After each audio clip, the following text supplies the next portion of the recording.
छात्राओं, पिछले वीडियो में भाषा, अर्थ एवं परिभाषा पर चर्चा करते हुए हमने भारतीय विद्वानों द्वारा दी गई भाषा संबंधी परिभाषाओं की चर्चा की थी। आगे हम पाश्चात्य विद्वानों द्वारा भी भाषा के संबंध में जो विचार व्यक्त किए गए हैं या जिस प्रकार से भाषा को परिभाषित करने का प्रयास किया गया है उनके संबंध में विचार करेंगे। तो सबसे पहले हम लेते हैं प्लेटो की परिभाषा। प्लेटो ने सोफिस्ट में भाषा की परिभाषा देते हुए लिखा, विचार आत्मा की मूक बातचीत है, पर वही जब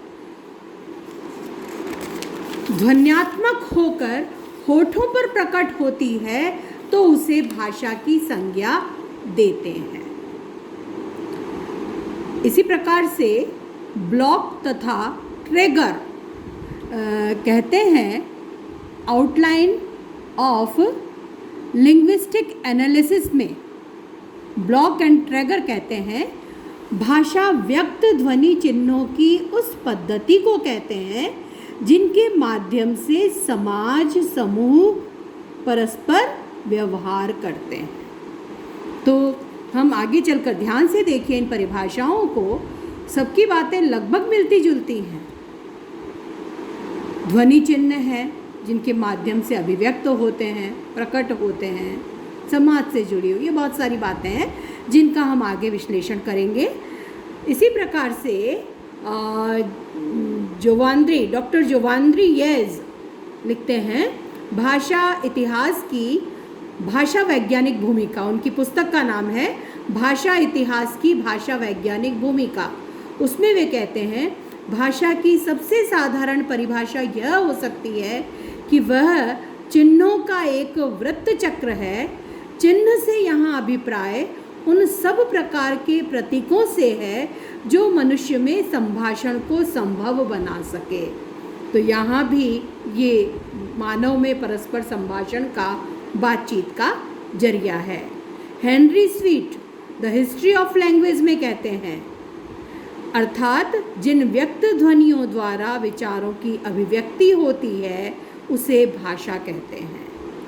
एएच गार्डनर विचारों की अभिव्यक्ति के लिए जिन व्यक्त एवं स्पष्ट ध्वनि संकेतों का व्यवहार किया जाता है उन्हें भाषा कहते हैं। इसी प्रकार मैक्स मूलर कहते हैं भाषा विज्ञान पर व्याख्यान देते हुए भाषा के संबंध में मैक्स मूलर ने कहा, भाषा और कुछ नहीं है, केवल मानव की चतुर बुद्धि द्वारा आविष्कृत ऐसा उपाय है जिसकी मदद से हम अपने विचार सरलता और तत्परता से दूसरों पर प्रकट कर सकते हैं और चाहते हैं कि इसकी व्यवस्था प्रकृति की उपज के रूप में नहीं बल्कि मनुष्यकृत पदार्थ के रूप में करना उचित है। तो विद्वानों द्वारा भाषा संबंधी इस प्रकार से अनेक परिभाषाएं दी गई हैं। कोई एक सर्वमान्य परिभाषा हम निर्धारित करें। हमने भारतीय और पाश्चात्य दोनों प्रकार के विद्वानों की परिभाषाओं को देखा और उनमें जो विचार सामने आए हैं उनके आधार पर हम यदि भाषा की एक सर्वमान्य परिभाषा निर्धारित करने का प्रयास करें तो पहले यह आवश्यक है कि भाषा संबंधी जो मूलभूत विचार सामने आ रहे हैं उनके बारे में थोड़ा विचार कर लें। तो सबसे पहला विचार जो सामने आता है वो है भाषा वक्ता के विचारों को श्रोता तक पहुंचाती है। पहला विचार है ये कि वक्ता के विचार भाषा के माध्यम से श्रोता तक पहुंच पाते हैं, अर्थात विचार विनिमय का साधन होती है। दूसरी जो बात सामने उभर कर आती है वह है भाषा निश्चित प्रयत्न के फलस्वरूप मनुष्य के उच्चारण अवयवों से निस्सृत ध्वनि समूह होती है। तो क्योंकि एक विशेष प्रयत्न से ही मनुष्य ध्वनियों का उच्चारण करता है तो पहली बात तो आ गई, विचारों को श्रोता तक पहुंचाती है। वक्ता के मन में जो आता है वो वह भाषा के माध्यम से अभिव्यक्त करता है। तो विचारों को पहुंचाने का या उनके आदान प्रदान का माध्यम है। दूसरी बात है, निश्चित प्रयत्न के परिणाम स्वरूप मनुष्य के उच्चारण अवयवों से निःसृत ध्वनि समूह होती है। यानी मनुष्य के जो उच्चारण अवयव हैं, वाग्यंत्र है, हम आगे ध्वनि सिद्धांत जब पढ़ेंगे तो उन उच्चारण अवयवों की विस्तार से चर्चा करेंगे। तो उन उच्चारण अवयवों से भाषा उच्चारित होती है। मानव के मुख में जो फेफड़ों से लेकर के ओष्ठ तक जो उच्चारण के विविध अवयव हैं, उनके द्वारा इनका उच्चारण होता है ध्वनियों का, जो भाषा का सबसे लघु स्वरूप है, लघु इकाई है भाषा की। तो उच्चारण अवयवों से निःसृत ध्वनि समूह है। इसका आशय है कि अन्य साधनों से अन्य प्रकार की ध्वनियों, यानी उच्चारण अवयवों से जो ध्वनियाँ उच्चारित हो रही हैं, वो भाषा का सबसे छोटा, सबसे लघु इकाई है भाषा की। लेकिन अन्य माध्यमों से भी ध्वनियाँ प्रकट होती हैं, लेकिन उन्हें हम भाषा के अंतर्गत नहीं रखते।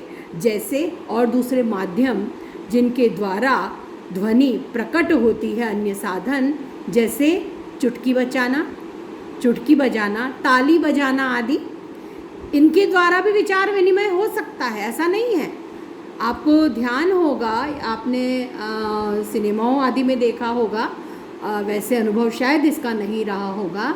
जो आदिवासी जनजातियाँ होती हैं, वे ढोल बजाकर या नगाड़े बजाकर, उनके ध्वनि संकेत होते हैं, उनके माध्यम से एक दूसरे तक ध्वनि संकेतों के द्वारा सूचनाएं पहुंचाती हैं। और इसी प्रकार से ताली बजाकर या चुटकी बजाकर भी बहुत कुछ कहा जा सकता है, कहा जाता है। लेकिन विचार विनिमय तो उससे भी होता है, लेकिन वे भाषा के अंतर्गत नहीं आते। भाषा के अंतर्गत कौन सी ध्वनियाँ आती हैं? जो उच्चारण अवयव, मानव के जो फेफड़े हैं, फेफड़ों से लेकर अधरोष्ठ तक के जो उच्चारण अवयव हैं, उच्चारण अंग हैं, वाग्यंत्र है मनुष्य का, उनसे जो ध्वनियाँ निःसृत होती हैं, वो भाषा की लघुतम इकाई होती हैं, वो भाषा के अंतर्गत आती हैं।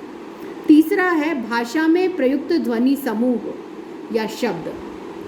ध्वनियों के समूह को शब्द कहते हैं। शब्द क्या है? विविध ध्वनियों का सामूहिक रूप है।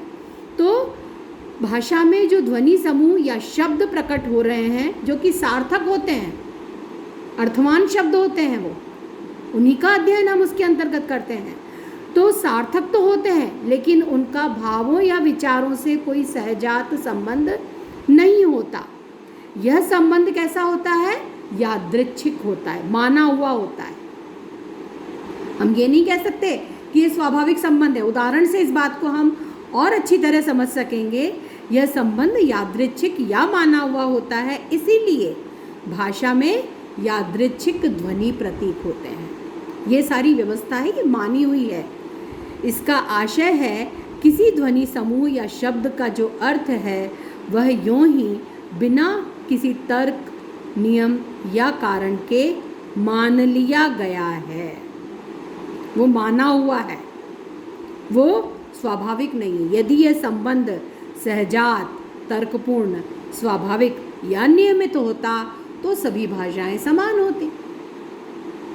यदि स्वाभाविक रूप से इस प्रकार से संबंध, मतलब ध्वनि है, ध्वनि समूह है और उसका अर्थ है, उसका संबंध होता तो सभी भाषाओं में किसी एक चीज़ के लिए एक ही शब्द प्रयुक्त होता। जैसे हम उदाहरण से समझेंगे, इसलिए हम कहते हैं कि ये जो भाषा से, शब्दों से अर्थ का संबंध है, ये कैसा होता है? यादृच्छिक होता है, माना हुआ होता है। इसलिए भाषा यादृच्छिक भी होती है। जैसे हम शब्दों के उदाहरण से समझें, अंग्रेजी में ध्वनियों समूह है वह हलंत। आपके जो व्यंजन होते हैं वो सदैव हलंत होते हैं। उनमें उनका उच्चारण स्वर के संयोग द्वारा ही हुआ करता है। तो वह हलंत में आ स्वर है, वो जुड़ता है तो वा बन जाता है ना? वह हलंत आ, ट हलंत अ और र हलंत, इससे बना वाटर। ये अंग्रेजी में है, पानी के लिए प्रयुक्त होता है।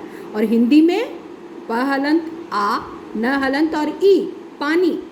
तो एक ही वस्तु के लिए दो अलग अलग भाषाओं में अलग अलग शब्द का प्रयोग यही सिद्ध करता है कि यह जो ध्वनि समूह या शब्द हैं उनसे अर्थ का जो संबंध है वो यादृच्छिक या माना हुआ होता है, वो सहजात, तर्कपूर्ण, स्वाभाविक या नियमित नहीं होता। यदि ऐसा होता तो किसी एक अर्थ के लिए, किसी एक बात के लिए प्रत्येक भाषा में एक ही शब्द प्रचलित होता। भिन्न भिन्न शब्द हमें इस प्रकार से नहीं मिलते। इसे हम थोड़ा सा और आगे बढ़ाते हैं, फिर आगे कल चर्चा करेंगे। तो यहाँ तक कि जो ध्वन्यात्मक शब्द होते हैं वो तो कम से कम समान होते हैं, लेकिन वो भी अलग होते हैं, क्योंकि ध्वनि तो समान है। जैसे मान लीजिए कुत्ता भौंकता है, तो कुत्ते की भौंकने की, कुत्ते की जो बोली है वो सब जगह समान है। हमारे देश में भी कुत्ता वैसे ही भौंकता है, पाकिस्तान में भी वैसे ही भौंकता है, तो अमेरिका में भी कुत्ता वैसे ही भौंकता है। उसकी आवाज़ तो, या जर्मनी में भी वैसे ही भौंकता है, उसकी आवाज़ तो प्रत्येक देश में, प्रत्येक स्थान पर समान है। लेकिन उनके भौंकने की जो ध्वनि है उसके लिए भी जो शब्द भाषाओं में प्रचलित हैं वो अलग अलग हैं। वो यही सिद्ध करते हैं कि भाषा यादृच्छिक होती है। जो शब्द के अर्थ होते हैं वो यादृच्छिक होते हैं, ध्वनि प्रतीक होते हैं वो यादृच्छिक होते हैं, अर्थात माने हुए होते हैं। जैसे कुत्ते के भौंकने के लिए हिंदी में भौं भौं या भौं भौं शब्द का प्रयोग करते हैं, अंग्रेज़ी में बौ बौ, फ्रांसीसी में नफ नफ, जापानी में वन वन, रूसी में गफ गफ, उज़्बेक में वो, गुजराती में भस भस, तमिल में कोल कोल। तो ये एक ही ध्वनि के लिए विभिन्न भाषाओं में थोड़े बहुत अनुकरण का सहारा लेते हुए बिना किसी खास नियम के ये शब्द बना लिए गए हैं या मान लिए गए हैं। इस प्रकार यह सार्थक ध्वनि समूह माने हुए या यादृच्छिक होते हैं। यदि ऐसा नहीं होता तो संसार की सभी भाषाएं समान होती। यहाँ तक कि जो भाषा शब्द है उसके लिए हिंदी में भाषा, अंग्रेज़ी में लैंग्वेज, फ्रांसीसी में ज़बान, रूसी में याजिक, जर्मनी में स्प्राखे, अरबी में लिसान शब्द का प्रयोग नहीं होता। आज इस चर्चा को यहीं पर रोकते हैं, यहीं विराम देते हैं। कल इस पर और आगे बात करके भाषा की एक परिभाषा निर्धारित करने का प्रयास करेंगे।